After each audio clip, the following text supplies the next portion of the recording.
பர்திமேயு சுவிசேஷ ஊழியங்கள் வழங்கும் நற்செய்தி நேரம். தேவ செய்தி பாஸ்டர் ஆர். அகஸ்டின். இந்த நாளில் உங்களோடு நான் பேசி வருகிறேன். தொடர்ந்து இந்த நிகழ்ச்சியை எத்தனையோ பேர் தொடர்ச்சியாக பார்க்குறீங்க. நான் உங்கள் சப்ஸ்கிரைபரை கூட எத்தனை எண்ணி பார்க்குறது இல்லை. ஏன்னா யாராவது வந்து சொல்கிறது தான் நான் கேட்டுக்குவேன். சிலர்லாம் காணிக்க போட்டு என்ற சொல்லுவீங்க, ஆமாம்மா யாராவது வரும்போது பார்த்துடுறேமே. எனக்கு அன்பானவர்களே, ஆண்டவருடைய கிருபை அவர் பேச வைக்கிறார். நான் பேசுகிறேன். பலத்தினாலும் அல்ல, பராக்கிரமத்தினாலும் அல்ல, தேவனுடைய ஆவியினாலே ஆகும். அதைத்தான் அவர் செய்து வருகிறார். இப்போது நான் உங்களோடு பேசி வருகிறேன். 1 யோவான் 5ஆம் அதிகாரம் 18-19 வசனத்திலிருந்து. இப்பொழுது மறுபடியும் உங்களுடைய வேதத்தை எங்கே இருந்தாலும் சரி தேடி கையில் எடுத்து யோவான் எழுதின சுவிசேஷத்திலே 3ஆம் அதிகாரத்தில் 4வது வசனத்தை எல்லாரும் திருப்பி எடுத்துக்கிறீங்களா? அப்படி எடுக்க வரைக்கும் பாடுமா? அல்லேலூயா. கருவிலே உருவான நாள் முதலா கனிவோடு நடத்தி வந்தீரே. என்ன தவம் செய்தேனோ தெரியலையே, இவ்வளவாய் அன்பு வைத்தீரே. கருவிலே, தாயின் கருவிலே உருவான நாள் முதலா கனிவோடு நடத்தி வந்தீரே. என்ன தவம் செய்தேனோ தெரியலையே, எவ்வளவாய் அன்பு வைத்தீரே. ஆராதிப்பேனா ஆராதிப்பேனா ஆயுள்ள அழலாம். ஆராதிப்பேனா ஆராதிப்பேனா ஆராதிப்பேனா ஆயுள்ள அழலாம். ஆராதிப்பேனா கருவிலே கருவிலே கருவிலே உருவான நாள் முதலா கனிவோடு நடத்தி வந்தீரே. என்னதவம் செய்தேனோ தெரியலையே, எவ்வளவாய் அன்பு வைத்தீரே.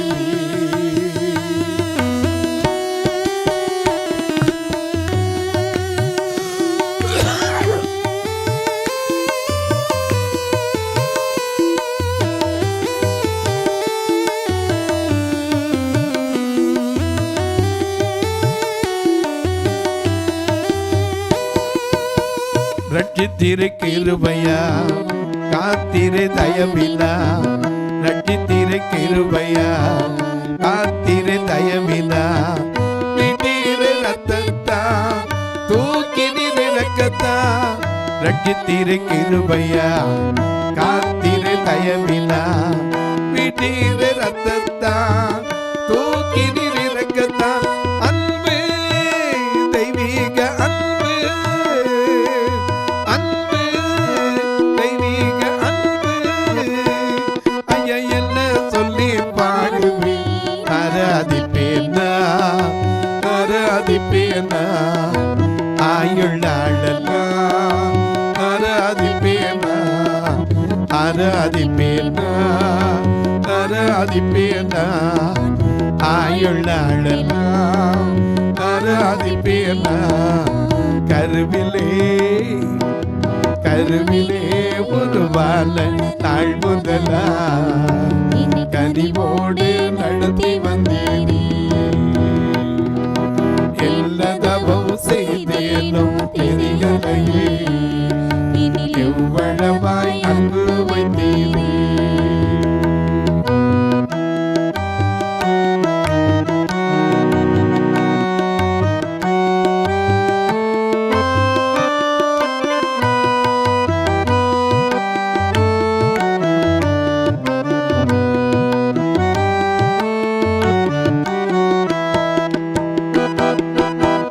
என்ன ஆசை நாயகா, இனிய மணவாளா, என்ன ஆசை நாயகா,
வாசிக்க கேட்போமா? யோவான் 3:4. அதற்கு நிக்கோதேமு இயேசு சொன்னார். என்ன சொன்னாரு? அப்பா ரொம்ப அழகா கேட்டார். மறுபடியும் பிறவாவிட்டால் தேவனுடைய ராஜ்யத்தை என்ன செய்ய முடியாது, காண மாட்டான்னு சொன்னார். நிக்கோதேமுக்கு உடனே ஒரு சின்ன மனசுல குழப்பம் வந்துருச்சு. கிளாரிஃபிகேஷன் வேண்டி இருந்துச்சு. என்ன கிளாரிஃபிகேஷன்? ஒரு தடவை பிறந்தாச்சு சரி, ஆனால் மறுபடியும் எப்படி? ஏன்னா ஐயா, ஒரு தரம் பிறப்பதும் பின்பு தீர்ப்பு அடைவதும் மனுஷனுக்கு நியமிக்கப்பட்டிருக்கிறது. ஒரே தரம் பிறக்கணும், ஒரு தரம் மரிக்கணும், அடுத்து நியாய தீர்ப்படையணும். இதான் நியமிக்கப்பட்டிருக்கு. ஆனால் இன்னைக்கு சிலர் சொல்லலாம் மனித பிறவிகள் ஏராளம் என்று சொல்லலாம். ஏன்னா உதாரணமாக திருவாசகம் சொல்லுகிறது, புல்லாகி பூடாகி புழுவாகி மரமாகி பல்மிருகமாகி பறவையாய் பாம்பாகி கல்லாய் மனிதராய் பேயாய் கனங்களாய் வல்லசுரராகி முனிவராய் தேவராய் செல்லான் இன்றைய தாவர சங்கமத்துள் எல்லா பிறப்பும் பிறந்தளித்தேன் எம்பெருமான் என்று மாணிக்க வாசகர் பாடுகிறார். ஆனால் இந்த வேதத்தில் அப்படி சொல்லலை. ஒரு தரம் பிறக்கணும், அடுத்த என்னது மரிக்கணும். ஏன்னா பிறக்க ஒரு காலம் இருக்கிறது. பிரசங்கி அதை 3ஆம் அதிகாரத்தில் மிக சொல்லுகிறார். ஒவ்வொன்றுக்கும் வானத்தின் கீழே ஒவ்வொரு காரியத்திற்கும் ஒரு காலம் இருக்கிறது, சமயமும் இருக்கிறது. எனக்கு கண்பால இவனுக்கு உடனே யோசனை, பிறக்கிறது ஒரு தடவை தான், திரும்ப எப்படி பிறக்க முடியும்? இன்னைக்கு அநேகருக்கு அந்த கேள்வி அப்படிதான். ஒரு தரம் பிறந்தோம். எனக்கு கண்பால பிறந்த போது கூட அன்னை பார்த்து தூக்கி வச்சதால அம்மா பார்த்து அப்பாவை சொல்லணும், இதுதான் உங்கள் அப்பா, அப்போ தான் நமக்கு தெரியும். அதனால தான் கவியரசர் கண்ணதாசன் சொன்னால், பிறந்தது தெரியும் ஆனால் அன்னையை கண்டதில்லைன்னா. அன்னையை பார்க்குறதுக்கு சில பேருக்கு கொடுத்து வைக்காம கூட போயிடுது. ஏன்னா எத்தனை பிள்ளை தாய் பிறக்கும்போது இறந்துடுறாங்க. அப்போ என்ன செய்யலை, அன்னை இல்லாமல் போயிடுறாங்க. எனக்கு அன்பானவர்களே, ஒரு தரம் பிறக்கிறது. மனுஷனுக்கு ரெண்டுமே தெரியறதில்ல. பிறக்கும்போது நமக்கு தெரியாது. டேட் ஆஃப் பர்த்தை வச்சு தான் நம்ம என்ன செஞ்சுக்கிட்டு இருக்கோம், இத்தனாம் தேதி இத்தனாம் வருஷம் பிறந்தேன்னு சொல்கிறோம். மற்றபடிக்கு நம்ம பிறந்தது எப்படி தெரியுமா? இன்னைக்கு நினச்சா கூட தெரியாது. அப்படி தெரிஞ்சிருந்தா இன்னைக்கு என்னென்னவோ மனுஷன் செஞ்சிருப்பான். பிறந்தது தெரியாது. ஆமாம், ஏன்னா பிறக்கும்போது ஒன்றுமே தெரியாது. அம்மா பார்த்து மூக்கில் சளி வந்தால் அவங்க எடுத்திருப்பாங்க, வாயில் வடியை எச்சியை தொடச்சிருப்பாங்க. ஆனால் எத்தனை பேர் அம்மாவுக்கு பதில் நன்மை செய்கிறோம்? கொஞ்சம் யோசிச்சு பாருங்க. ஒரு பிள்ளை சுகமில்லாமல் இருந்தால் அந்த பிள்ளைய சுகமாகிற வரைக்கும் பக்கத்திலே இருந்து தான் சாப்பிடாம தன்னுடைய சாப்பாட்டை ரொம்ப அழகாக காத்து, பிள்ளைக்கு சளி பிடிச்சிடும். பால் கொடுக்குறதாயா இருந்தால் பழைய சோறு கூட சாப்பிட மாட்டாங்க. சிலர் சாப்பிடாமலே இருக்கிறது உண்டு, ஏன்னா பிள்ளைக்கு பால் கொடுக்கணுமே. அப்படியெல்லாம் தூக்கி வளர்த்த அந்த தாய்க்கு எத்தனை பேர் பதில் நன்மை செய்கிறோம்?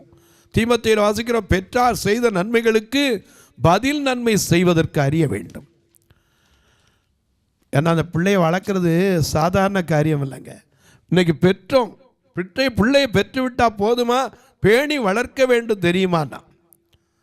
அதை எப்படி வளர்க்கணும்? பிள்ளையானவனை நடத்த வேண்டிய விதத்தில் நடத்து. முதிர் வயதிலும் அதை அவன் என்ன செய்ய மாட்டான். சின்ன பிள்ளையில நாம சொல்லி வளர்க்கணும். ஆண்டவர் யார், அவருடைய காரியங்கள் என்ன? அதனாலதான் உபாகமத்தில் வாசிக்கிறோம், நடக்கும் போது உட்காரும் போது படுத்திருக்கும் போதும் அவைகளை குறித்து என்ன செய்யணும், பேசணும், சொல்லி கொடுக்கணும். பிள்ளைக்கு சொல்லி கொடுத்தா தான் வரும். நாங்கள்லாம் சின்ன பிள்ளையா இருக்கும்போது சொல்லி கொடுப்பாங்க, ஒவ்வொன்றையும் சொல்லி கொடுத்தாங்க. ஏன்னா அந்த காலத்தில் எங்களுக்கு அது பாட்டாவே பாடி சொல்லி கொடுப்பாங்க. எப்படி சொல்லி கொடுப்பாங்க?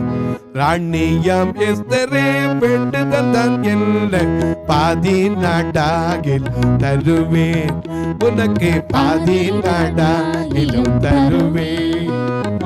ராணியாம் எஸ்தரே வேண்டுதல் தான் என்ன பாதி நாடாகில் தருவேன், உனக்கு பாதி நாடாகிலும் தருவேன். ராஜா சொன்னாராம், ராணியாம் எஸ்தரே வேண்டுதல் தான் என்ற பொற்சங்கோல் நீட்டப்பட்டு, எஸ்தர் 5ஆம் அதிகாரத்தில் பொற்சங்கோல் நீட்டப்பட்ட போது அவளுக்கு சொன்ன வார்த்தை என்ன வார்த்தை?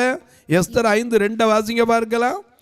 மிக அழகா ராஜா ராஜஸ்திரியாகிய எஸ்தர் முற்றத்தில் நிற்கிறதை கண்டபோது அவளுக்கு அவன் கண்களில் தயை கிடைத்ததினால் ராஜா தன் கையில் இருக்கிற பொற்செங்கோலை எஸ்தர் இடத்திற்கு நீட்டினான். அப்பொழுது எஸ்தர் கிட்ட வந்து செங்கோலின் நுனியை தொட்டாள். ராஜா அவளை நோக்கி எஸ்தர் ராஜாத்தியே என்ன வேண்டும் நீ கேட்கிற மன்றாட்டு என்ன? ஒரு சாதாரண ராஜாவே இப்படி செய்வார்னா நீங்களும் நானும் ஆராதிக்கிறவர் யார்? விண்ணப்பத்தை கேட்பவரே, கண்ணீரை காண்பவரே, சுகம் தருபவரே, ஸ்தோத்திரம் ஏசையா. விண்ணப்பத்தை கேட்பவரே, கண்ணீரை காண்பவரே, சுகம் தருபவரே, ஸ்தோத்திரம் ஏசையா.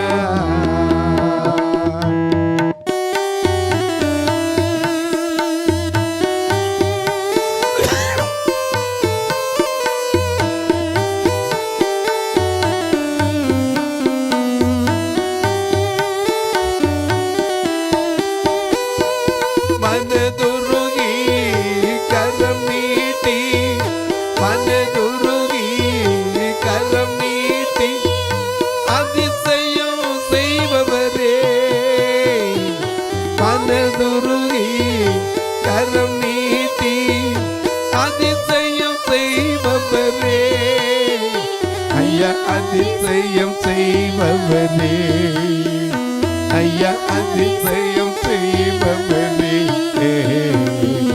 விண்ணப்பத்தை கேட்பவரே, கண்ணீரை காண்பவரே, சுகம் தருபவரே, ஸ்தோத்திரம் ஏசையா. எனக்கு அன்பானவர்களே, நல்ல கவனிங்க. ராஜாவே அடுத்த கேள்வி அப்பனா ராஜாதி ராஜா அவருக்கு பிள்ளையாகணுங்க. பிள்ளையாகிறதுக்கு தகுதி என்ன? அது இன்னைக்கு தெரியல நிக்கதேமுக்கு. ஏன்னா அவன் போதகன், இஸ்ரவேலில் போதகன். அவரே கேட்கிறார், நீ இஸ்ரவேலில் போதகனா இருந்தும் இவைகளை நீ அறியலையான்னார். ஏன்னா அவர் கேட்டது என்ன? அவன் சொன்னது என்ன? தேவன் உம்மோட இருக்காட்டா, நீ பெரிய அற்புதம் செய்ய மாட்டேன், நீ தேவனிடத்திலிருந்து வந்தவர், அது எனக்கு தெரியும். ஆனால் அவர் என்ன சொன்னார்? இவ்வளவு தெரிஞ்சா போதாதுப்பா, நீ என்ன தெரிய வேண்டியது? ஒருவன் மறுபடியும் பிறக்க வேண்டும். மறுபடி பிறந்தாதான் நீ யாருடைய பிள்ளை? தேவனுடைய பிள்ளை. ஆமா, அப்பந்தான் அப்பா வீட்டுக்கு வர முடியும். அப்பா வீட்டில் வந்தா தான் பூர்த்தியான சாப்பாடு உண்டு. ஏன்னா இளையகுமாரன் சொல்றான்ல, என்னுடைய தகப்பன் வீட்டில் எத்தனையோ வேலைக்காரங்க சாப்பிட்றாங்க திருப்தியா, நான் இங்கே என்ன செய்யறேன்? பசியால வாழ்றேன். ஏன்? அந்த தகப்பனுடைய அன்பை அறிந்தவன். அதனால தான் அவர் சொன்னாரு, எப்பா நீ இதெல்லாம் தெரிஞ்சுக்க வேண்டியதில்லை, தெரிய வேண்டியது ஒன்றுப்பா, மறுபடியும் பிறவாவிட்டால் தேவனுடைய ராஜ்யத்தை காண மாட்டேன். உடனே இவனுக்கு பெரிய ஆச்சரியம், ஐயோ இத்தனை பாடுபட்டு அதை பார்க்கலன்னா என்ன இருக்கு? மோசே எவ்வளவோ பாடுகள் அனுபவித்தான்.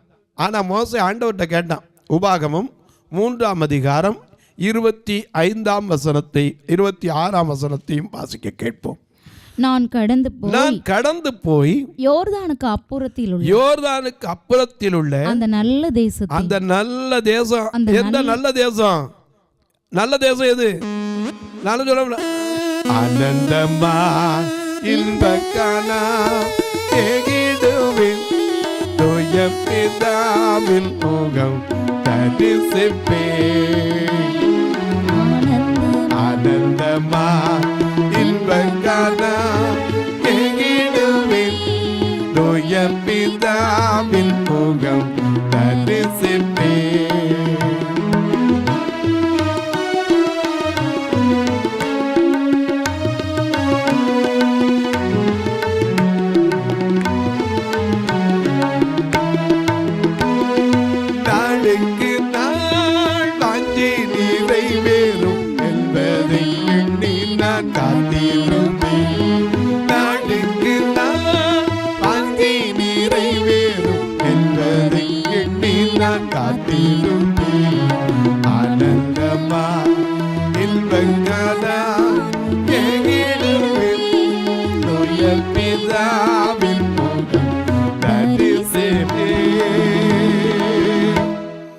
அந்த நல்ல தேசம் எப்படி சொல்றோம்? மோசே ஆட்களை அனுப்பி பார்த்தான்.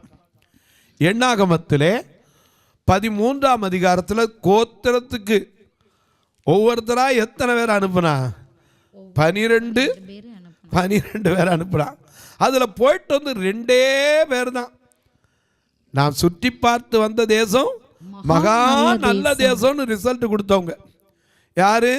யெஃபுன்னேயின் மகனான காலேபும் நூனின் குமாரனாகிய யோசுவாவும்.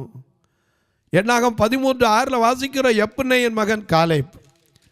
இந்த 2 பேர் தான் அனுப்பப்பட்டவங்கள போய் நாங்கள் போய் சுற்றி பார்த்து வந்த நல்ல தேசம், அதன் கனி இது அப்படின்னு கொண்டு வந்து கொடுத்தாங்க.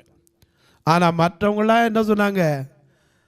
நாங்கள் சுற்றி பார்த்து வந்த தேசம் நல்ல தேசம் தான், ஆனால் அங்கே என்னத்தை பார்த்தோம்? ஏனாக்கின் புத்திரரை பார்த்தோம். நாங்கள் அவங்க பார்வைக்கு வெட்டுக்கிளிய போல இருந்தோம், எங்கள் பார்வைக்கு அப்படித்தான் போயிட்டோம். உடனே அழுதாங்க. அது சுதந்திரிக்க முடியாது. அப்பதான் காலேபு சொன்னான் 14ஆம் அதிகாரம் 8ஆம் வசனத்திலே, கர்த்தர் நம்மேல் பிரியமாயிருந்தால், நல்ல கவனிங்க, கர்த்தர் நம்மேல் பிரியமாயிருந்தால் அந்த தேசத்திலே நம்மை கொண்டு போய் பாலும் தேனும் ஓடுகிற அந்த தேசத்தை நமக்கு கொடுப்பார். ஆமென். ஏன்னா ராஜா ஆணையிட்டா கொடுப்பான்னா கர்த்தர் ஆணையிட்டா தவறுவாரா? தவற மாட்டார். கொடுப்பேன் என்று சொன்னா கட்டாயம் கொடுப்பான். ஆமென். கர்த்தர் மேல பிரியமா இருக்கணும்னு நாம என்ன செய்யணும்? மறுபடியும் பிறக்க வேண்டும். இவங்க போயிட்டு வந்து அந்த நல்ல தேசத்தை பார்த்து என்ன செய்றாங்க? அதை சுதந்திரிக்க முடியாது, ஐயோ அங்க போக முடியாது. இவங்கெல்லாம் அப்படி பேசுனாங்க. மோசே அது கூட கேட்கல. என்ன கேட்டா? நான் கடந்து போய் அந்த யோர்தானுக்கு அப்புறத்தில் இருக்கிற, ஏன்னா யோர்தான் எப்படிப்பட்டது? யோர்தானை கடப்போம் அவன் துதியா, எரிகோவை தகர்ப்போம் அவர் நல்லதா, இயேசுவின் நாமத்தில் ஜெயம் எடுத்து என்றென்றும் வாழ்வோம். ஆத்துமமே என் முழு உள்ளமே உன்னத தேவனை ஸ்தோத்தரி, பொங்கிடுதே உள்ளத்திலே பேரன்பின் பெருவெள்ளமே, அல்லேலூயா, பொங்கிடுதே உள்ளத்திலே பேரன்பின் பெருவெள்ளமே. எனக்கு அன்பானவர்களே, மோசே அதை கேட்கல, எல்லாத்தையும் பார்த்துட்டான். ஏன்னா அந்த கனி கட்டி தீட்டு வந்தாங்க தடியில் 2 பேர். அதனுடைய கனி மாதுளங்கனி, திராட்சை கனி எல்லாத்தையும் கொண்டாந்தாங்க. ஆனால் கொண்டு வந்து சொன்னாங்க, நாங்கள் சுற்றி பார்த்த தேசம் நல்ல தேசம்தான், ஆனால் அங்கே போக முடியாது. காலேபு சொன்னாங்க, கர்த்தர் நம்மேல் பிரியமாக இருந்தால் அந்த நல்ல தேசத்தை நமக்கு கொடுப்பார். நீங்கள் அவர்களுக்கு என்ன செய்ய வேண்டாம்? பயப்பட வேண்டாம். அவர்கள் நமக்கு இரையாவார்கள், காத்த நிழல் அவர்களை விட்டு விலகி போயிற்று. விசுவாசத்துல சொன்னவன் யாரு? காலேப். துர்ச்செய்தியை பரம்ப பண்ண அநேகர் உண்டு, 2 பேர் நற்செய்தியை பரம்ப பண்ணாங்க. அந்த நல்ல தேசத்தை போய் பார்க்கறதுக்கு அனுமதி கேட்ட மோசேக்கு கூட ஆண்டவர் என்ன செய்யற? இதை பத்தி என்கிட்ட என்ன செய்யக்கூடாது? இதுக்கு மேல பேசவே கூடாது. நீ இந்த தேசத்துக்குள்ள அவங்களை என்ன செய்ய போறது இல்ல, கூட்டிட்டு போக மாட்டேன்ட்டார். ஏன்? ஒரே ஒரு காரியத்தை காத்துக்கொள்ள தவறிவிட்டான். எண்ணாகமம் 20:12 வாசிக்க கேட்போம். எண்ணாகமம் 20:12 பின்பு கர்த்தர் மோசேயையும் ஆரோனையும் நோக்கி, இஸ்ரவேல் புத்திரரின் கண்களுக்கு முன்பாக, இஸ்ரவேல் புத்திரருடைய கண்களுக்கு முன்பாக என்னை பரிசுத்தம் பண்ணும்படி நீங்கள் என்னை விசுவாசியாமற் போனபடியினால். எவ்வளவு மோசே விசுவாசித்து வந்தவன், அற்புதத்தின் கோலை வச்சு பார்வோனைய கலங்க பண்ணினவன். கோலம் தூக்கிட்டு வந்தாலே பார்வோன் வந்துட்டான்டா, எப்பா என்ன செய்ய போறானோ அவனுக்கு ஒரு பயம், ஆட்டம் இருக்கும். அப்படி கலங்க பண்ணின மோசேயும் ஆரோனையும் பார்த்து கர்த்தர் சொல்றார். திரும்ப வாசிங்க, என்ன சொல்றாரு? பின்பு கர்த்தர் மோசேயையும் ஆரோனையும் நோக்கி, இஸ்ரவேல் புத்திரரின் கண்களுக்கு முன்பாக என்னை பரிசுத்தம். ஏன்னா இந்த இஸ்ரவேல் மக்களுக்கு தான் என்னென்ன இருந்துச்சு? ஓங்கும் புயமும் பலத்த கரமும் உள்பக்கமே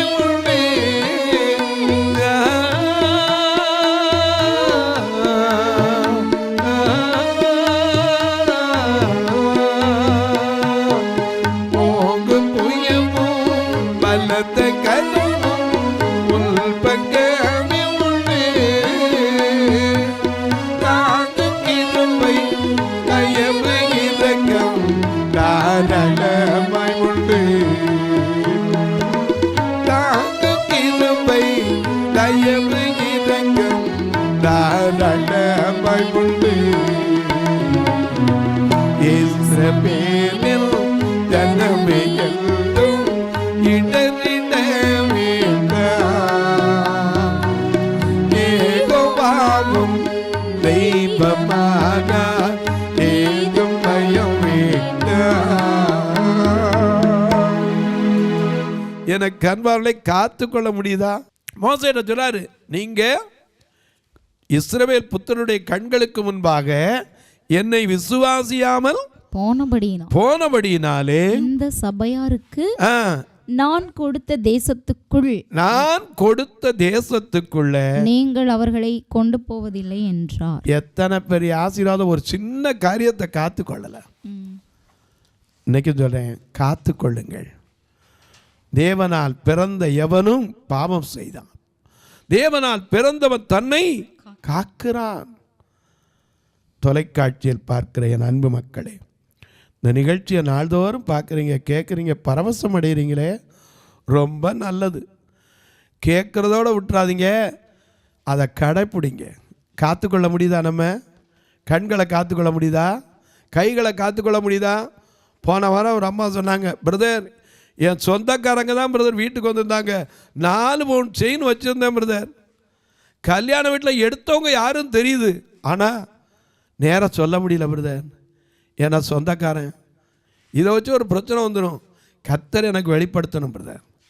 கைகளை காத்து கொள்ள வேண்டும். ஒன்றை மறந்துடுறோம். எரேமியா 2:26 படி, திருடன் அகப்படும் நாளில் எப்படி வெட்கப்படுவானோ அதுபோல என் ஜனமாகி இஸ்ரவேல் என்ன செய்யும்? வெட்கப்படும். மறந்துடக்கூடாது. தொலைக்காட்சியை பார்க்கிறவர்களே, நம்மை காத்துக்கொள்ள வேண்டும், நம்மை காத்துக்கொள்ள வேண்டும். கண்களை காக்கணும், கையை காக்கணும், காலை காக்கணும், வாயை காக்கணும், நாக்கை காக்கணும். நிச்சயமாக காக்க பதவறிடவே கூடாது. அப்படி காத்து கொண்டால் பொல்லாங்க நம்மளை என்ன செய்ய முடியாது? தொடவே முடியாது. இந்த நிகழ்ச்சியை பார்க்குற நீங்கள், பரவசமடைகிற நீங்கள், ஒரு வார்த்தை எதுக்காக ஜெபம் பண்ணுறீங்களா? தொடர்ந்து வரணும். அதன் தேவைகள் சந்திக்கப்படணும். ஒவ்வொரு நாளும் 4000 ரூபா தொலைக்காட்சிக்கு மட்டும், ரெக்கார்டிங் தனியாக.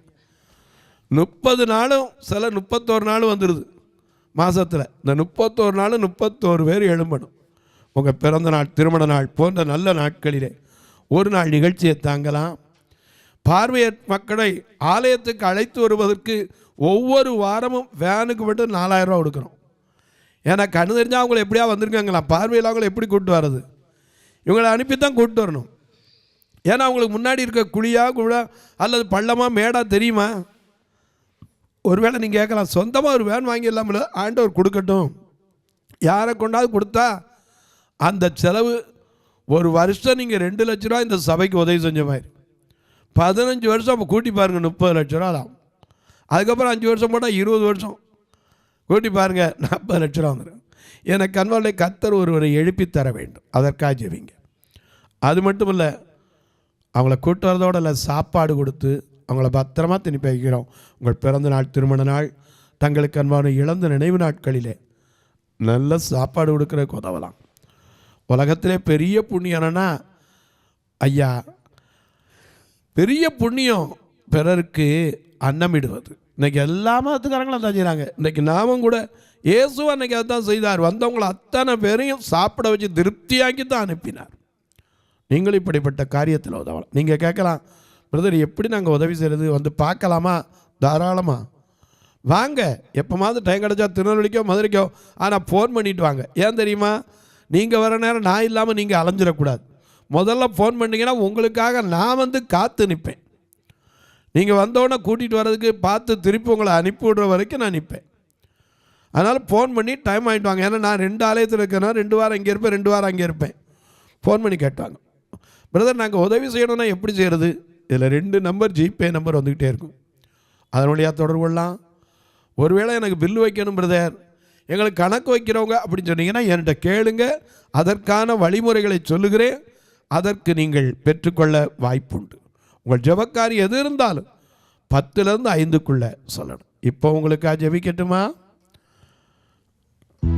நல்ல பிதாவே, நன்றியோடு துதிக்கிறோம் சுவாமி. மறுபடி பிறக்க வேண்டும்.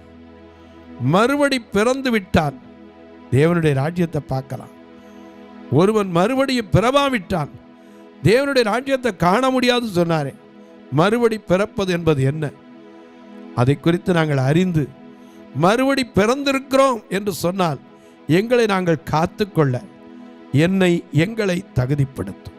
இந்த ஊழியத்தை தாங்குகிற, ஜெபிக்கிற, கொடுக்கிற எல்லா மக்களையும் ஆசீர்வதியும். இயேசுவின் நாமத்தில் பிதாவே, ஆமென். சபை ஆராதனை ஞாயிறு காலை 10 மணி முதல் 12 மணி வரை. இடம் பர்திமேயு சுவிசேஷ ஆலயம், அன்னை சத்யா நகர், இளமனூர் அஞ்சல், சக்கிமங்கலம் வழி, மதுரை மாவட்டம். பின்கோட் 625201 மற்றும் பர்திமேயு சுவிசேஷ ஜெப வீடு, flat number 107, Eden garden, Muthur, Tirunelveli. Pin code 627011. சிறப்பு உபவாச கூட்டம் ஒவ்வொரு மாதமும் 2வது சனிக்கிழமை காலை 10 மணி முதல் 1 மணி வரை நாகர்கோவில் YMCA ஹாலில் வைத்து நடைபெறுகிறது. மற்றும் ஒவ்வொரு மாதமும் 4வது சனிக்கிழமை காலை 10 மணி முதல் 1 மணி வரை திருநெல்வேலி புதிய பேருந்து நிலையம் அருகில் உள்ள கிரேஸ் ஹாலில் வைத்து நடைபெறுகிறது. எங்கள் எல்லா ஆராதனைகளிலும் கலந்து கொண்டு தேவனை மகிமைப்படுத்த அன்பாய் அழைக்கிறோம். உங்கள் உதாரத்துவமான காணிக்கைகளினால் இவ்வூழியத்தை தாங்க விரும்பினால் R Augustine, account number 5021364331, IFSC code IDIB 000B066, Indian bank, BP Kulam, Madurai. GPay number 9842181917, BGM ministries மற்றும் 9442559772, பிளைண்ட் மினிஸ்ட்ரீஸ் அகஸ்டின். உங்கள் தொடர்புக்கு பாஸ்டர் ஆர் அகஸ்டின், பர்திமேயு சுவிசேஷ ஊழியங்கள், நாகமலை, புதுக்கோட்டை, மதுரை 625019. தொலைபேசி எண்கள் 9842181917 மற்றும் 9442559772. கர்த்தர் தாமே உங்களை ஆசீர்வதிப்பாராக.